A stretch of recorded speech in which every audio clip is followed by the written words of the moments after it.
Hey, good morning. Hope you guys are doing well. Hey, Jen, I was thinking about you this morning. I was doing my morning devotional that I do most mornings, and I honestly have not done a lot of that through my lifetime. So when I was doing this one today, I thought, well, I'm going to show you what I do and sort of how I do it. And if you like it, you can try it. If you don't, keep doing whatever you're doing. All right.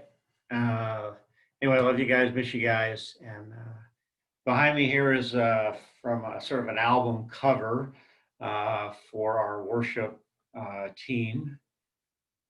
So I'll play maybe a song from that album. Uh, Coffee, got to have that. And shake, of course, before I begin. So I'll put together just a quick little, actually like a presentation for you, but I'm going to read the devotion and go sort of step by step, uh, what I try to do each and every morning. All right. I'm looking forward to it. I guess probably should turn on the music first. Can you guys hear that?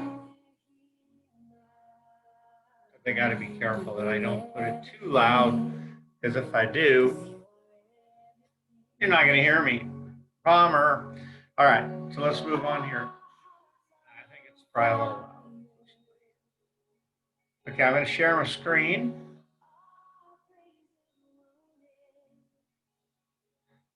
And you should be able to see it.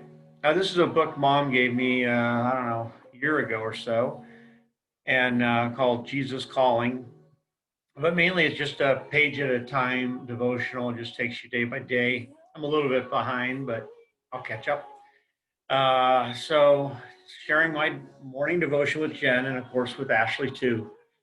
Uh, Again, this is how I start my morning before anything. That's what's really critical. When you want to get in a quiet place, preferably a little bit on the darker side, so you can really focus on the study, but you don't want anything open, not even your computer. Uh, to me, that's definitely the best way. All the distractions I can get out in a quiet place, quiet room, whatever that is. Uh, so this is what it looks like. And I'll take you to the next page.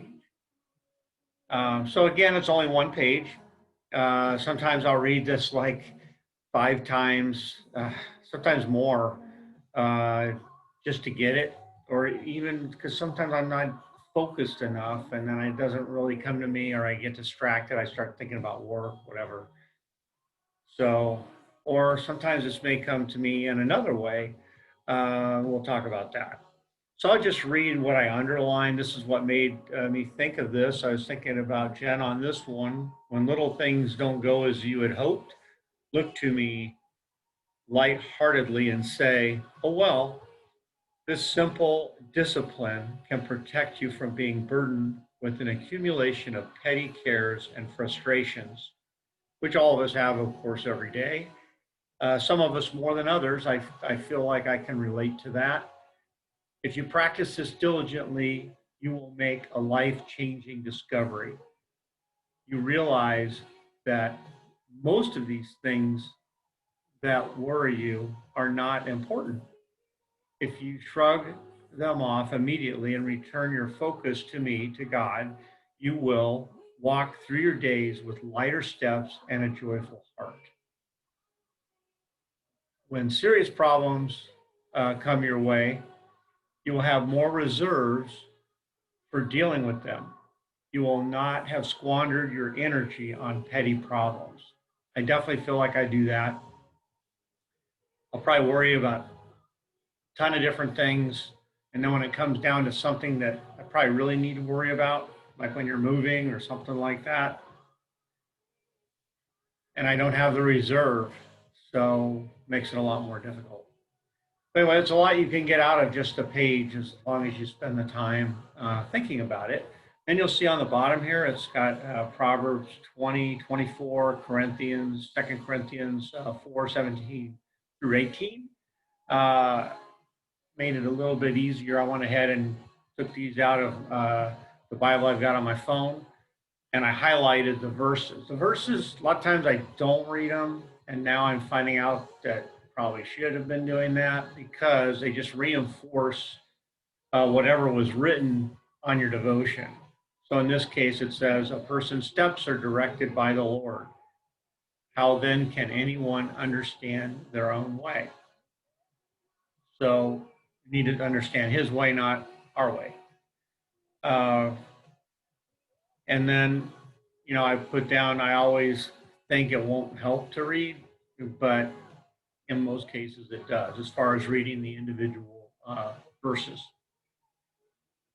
You don't read anymore, just read the ones they give you, because you read the other ones, they don't apply. Okay. The more you do this, the better it gets, which is true. God seems to always make time. I don't know how it works. Like even if I came in late, like 7:30 or something, some way I just decide to do it. Normally I would be working by then. In some way, my phone doesn't ring. I don't know. It just seems to work out. So I guess I have no excuse.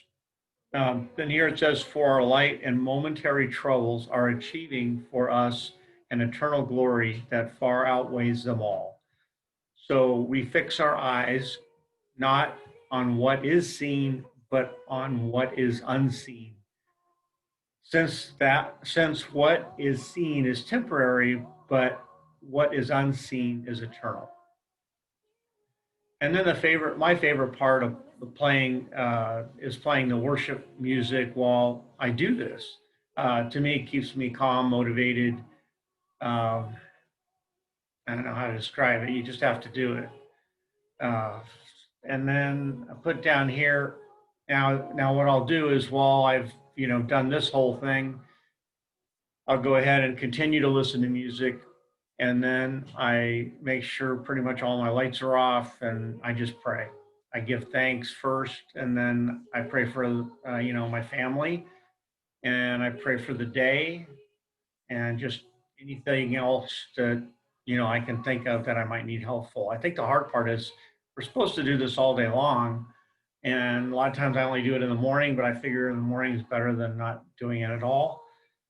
And then I just try to just listen and listen and then listen.